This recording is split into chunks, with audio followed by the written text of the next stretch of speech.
여러분 안녕하십니까? NBS 뉴스 24입니다. 당정이 마늘 수급 안정을 위해 3만 7천 톤의 마늘을 시장 격리하기로 했습니다. 당초 정부 대책으로 12,000톤을 시장 격리한 데 이어 2만 5천 톤을 추가로 시장 격리하기로 한 겁니다.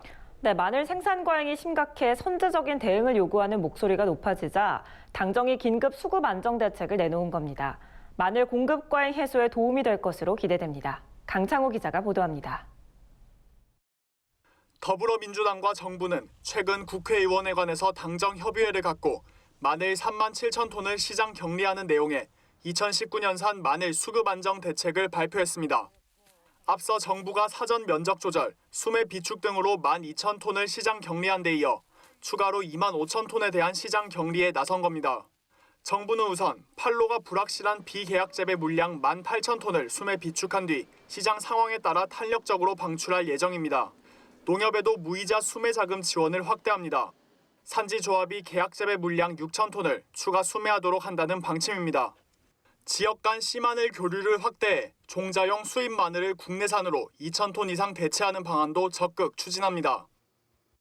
이 밖에도 정부는 지방자치단체와 농협과 손잡고 직거래 장터 확대, 특판 행사 등 대대적인 소비 촉진 활동을 벌이기로 했습니다.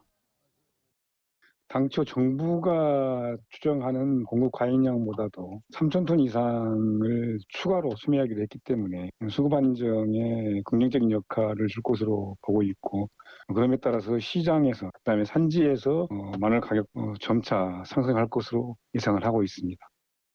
당정의 이번 조치는 마늘 공급 과잉을 해결하기 위한 정부 대책을 촉구하는 산지의 목소리가 거셌기 때문입니다.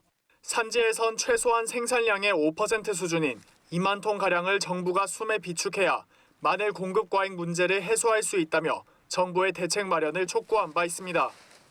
당정이 이를 받아들여 이번 대책을 통해 마늘 2만 5천 톤을 추가 격리하기로 결정하자 산지에선 대체로 환영한다는 반응이 나옵니다.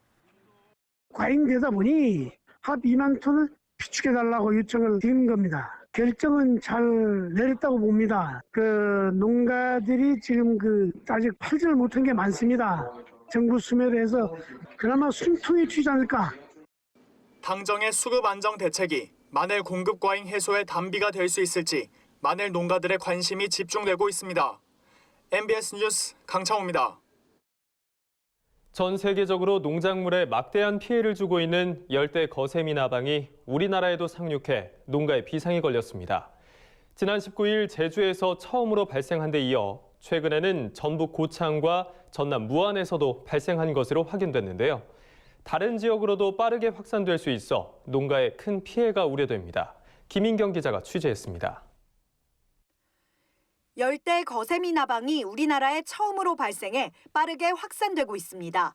농촌진흥청은 지난 19일 제주시 구좌읍과 조천읍의 옥수수밭 4곳에서 열대 거세미 나방의 국내 첫 발생을 확인했다고 밝혔습니다. 이어 25일에는 전북 고창군 해리면과 전남 무안군 운남면의 옥수수밭 등 내륙에서도 어린 옥수수를 중심으로 열대 거세미 나방 애벌레가 발견됐습니다. 열대 거세미 나방은 아메리카 대륙의 열대 아열대 지역이 원산지로 유충 시기에 농작물의 잎과 줄기를 갉아먹어 옥수수, 벼, 콩 등 80여 개 작물의 생산량을 대폭 감소시킵니다. 애벌레가 어린 옥수수 송잎 깊숙하게 파고들어가 먹어치우기 때문에 조기에 방지하지 않으면 옥수수는 더 이상 자라지 못하고 죽게 될 것으로 예상합니다. 2016년 아프리카, 2018년 동남아시아에 이어 올해는 중국에서 급속하게 확산되는 추세입니다. 이 나방 때문에 태국에선 옥수수 생산량의 45%, 중국에선 10%가 줄어들어 세계적인 골칫거리로 떠올랐습니다. 농진청은 이번에 제주와 고창, 무안 등지에서 발견된 애벌레가 5월 22일에서 23일경 중국에서 편서풍 기류를 타고 우리나라에 날아온 것으로 추정된다고 설명했습니다. 문제는 열대 거세미 나방의 광범위한 추가 발생이 우려된다는 점.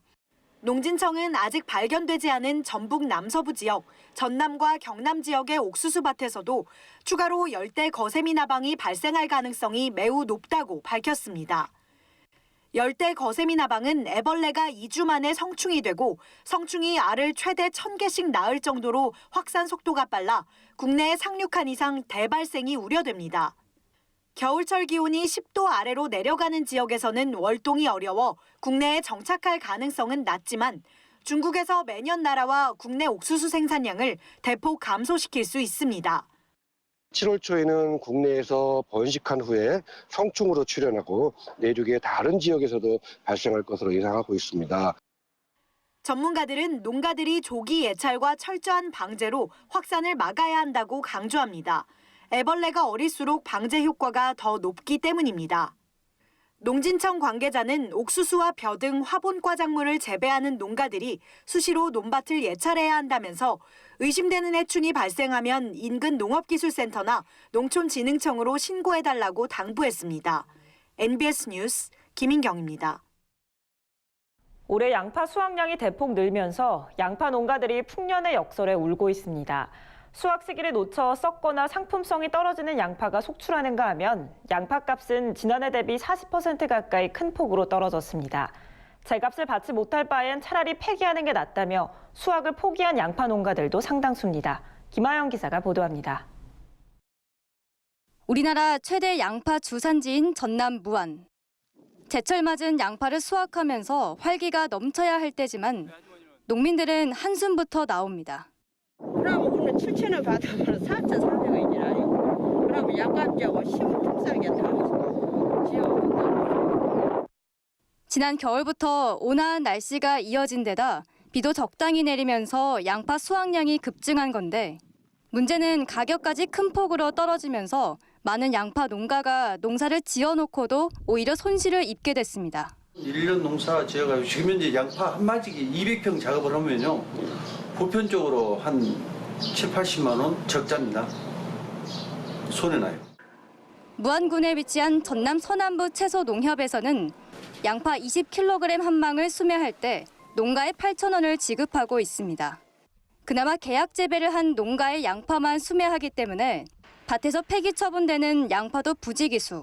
제값을 받지 못할 바에는 차라리 폐기하는 게 낫기 때문에 수확을 포기한 겁니다. 소독가에 놔둬도 누가 쳐다도 안 봐요. 옛날에는 양파 이렇게 수확하고 나잖아요. 예. 그러면 차 타고 와갖고 이 도시 광주가 가까워. 근데 올해는 그런 사람 한 명도 없어요. 양파값이 그렇게 싸다는 얘기예요. 농민들은 이번 사태가 하루아침에 발생한 게 아니라고 말합니다. 전남 무안 등 남부지방이 주산지이던 양파가 전북과 경북까지 산지가 북상하고 최근에는 강원도까지 올라간 상황. 결국 지난해부터 생산량과 재배 면적이 급증하면서 올해 가격 폭락으로 이어졌다는 겁니다. 양파 농가들은 지난 3월 정부 차원의 가격 안정 대책을 요구하고 나섰지만 정작 정부 대책은 4월 말이 돼서야 처음으로 나왔습니다. 정부 수매가 12,000톤을 하겠다고 이렇게 발표가 돼 있는데 이런 대책들이 너무 늦어버렸어요.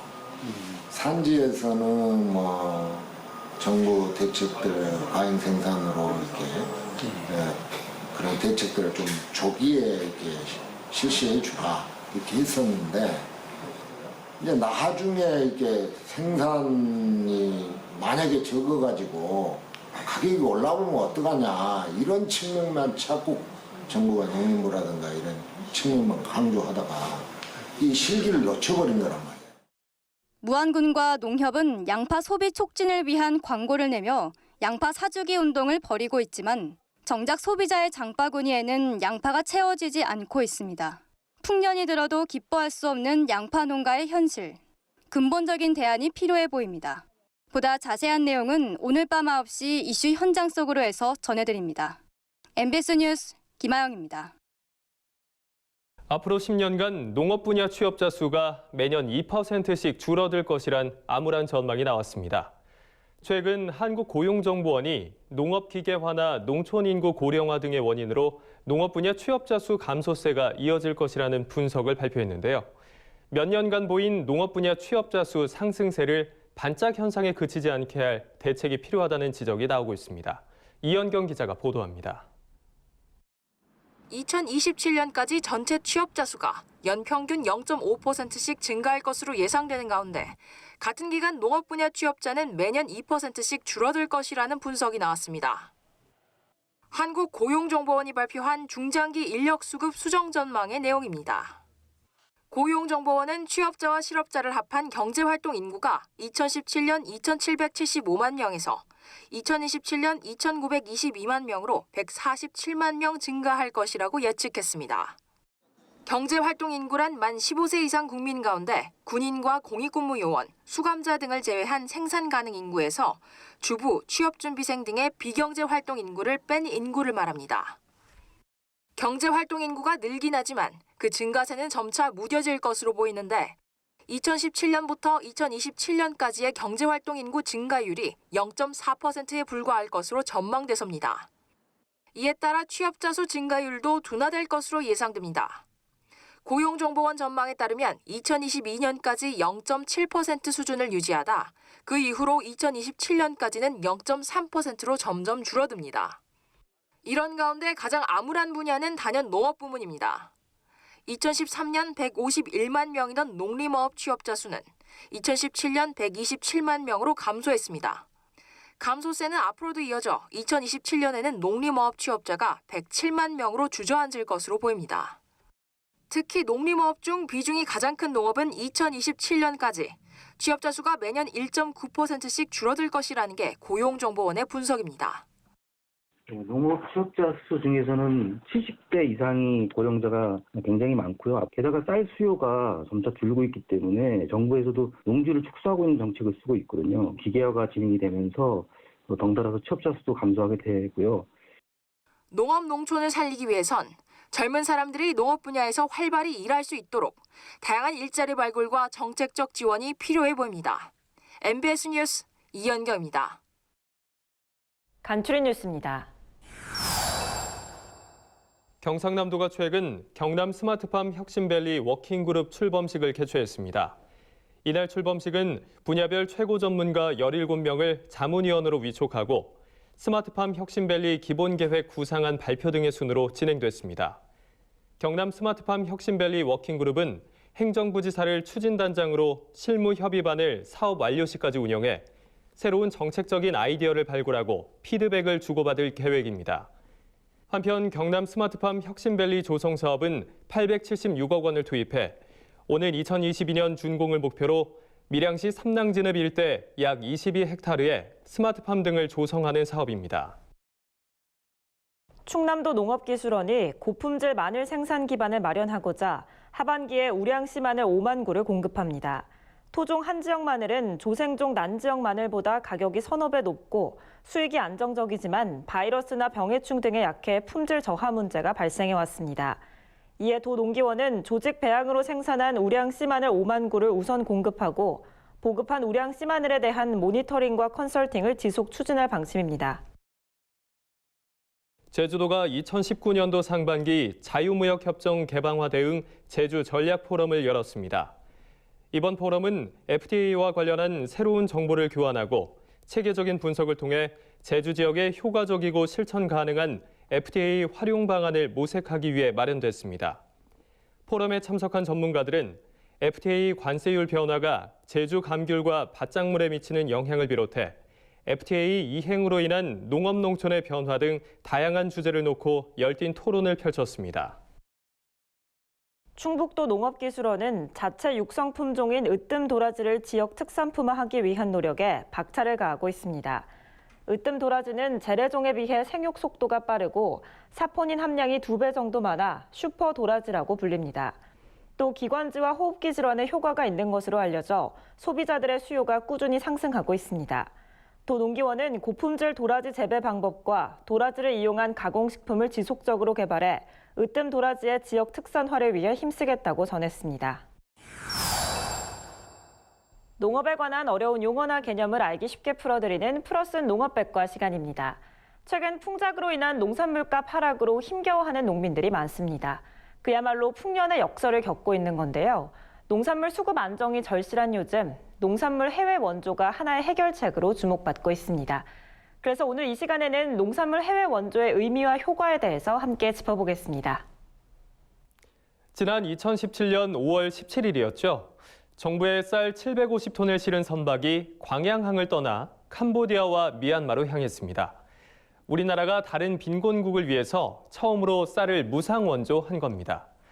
이를 도화선 삼아 우리나라 정부는 2018년 1월 세계 식량원조 협약에 정식으로 가입해 식량원조 공여국으로서의 지위를 갖추고 본격적으로 해외 원조에 나서게 됐습니다. 우리나라가 세계 식량원조 협약에 가입한 이후 지원한 쌀은 지난해와 올해 각각 5만 톤입니다. 쌀 5만 톤은 기아로 허덕이는 인구 100만 명을 6개월간 구호할 수 있는 물량인데요. 대기근과 무력 충돌 등으로 전체 인구의 75%가 기아에 시달리고 있는 예멘, 그리고 잦은 가뭄으로 인구의 10%가 긴급 영양실조 상태인 에티오피아, 그리고 5세 이하 어린이 37만 명이 영양실조 상태인 케냐와 115만 명의 난민이 머무르고 있는 우간다를 중심으로 쌀을 지원한 겁니다. 최근 정부는 북한에도 쌀 5만 톤을 지원하기로 결정해서 행정 절차를 마무리한 상태인데요. WFP, 즉 UN 세계 식량계획 등 국제기구에서 북한의 식량난이 알려진 것보다 더 심각하다면서 인도적인 지원을 요청해왔기 때문입니다. 6.25 전쟁 당시 해외에서 식량 원조를 받던 나라가 다른 나라의 식량을 다시 지원해주는 건 세계에서 처음 있는 일이라고 하니까 그동안 우리나라의 위상이 얼마나 높아졌는지 다시 한번 확인할 수 있는 계기가 됐다는 평가를 받고 있습니다. 그런데 쌀 해외 원조는 단지 빈곤국을 위한 일만은 아닌데요. 해마다 쌀 소비량보다 생산량이 많은 우리나라는 남아도는 쌀을 관리하는 데만 연간 316억 원이 드는 상황이라고 하죠. 하지만 비축미 5만 톤이 해외로 나가면서 당장 약 160억 원의 재고관리 비용을 덜 수 있게 됐습니다. 실제로 농식품부는 5만 톤의 쌀 원조가 논 10,000헥타르를 휴경하는 효과가 있다고 추산했습니다. 해외 식량 원조야말로 전 세계 곳곳에서 기아로 고통받는 사람들을 굶주림의 고통에서 벗어나게 해주는 것뿐만 아니라 국내 쌀 재고 문제를 해결하고 우리나라의 국격까지 높일 수 있는 그야말로 일석삼조의 효과를 기대할 수 있는 방안이 될 것으로 기대됩니다. 그리고 이것이 우리 농업의 가치를 가장 높이는 방법이 아닐까요? 지금까지 플러스 농업백과였습니다. 저희가 준비한 소식은 여기까지입니다. NBS 뉴스 24 마칩니다. 함께해 주신 여러분 고맙습니다.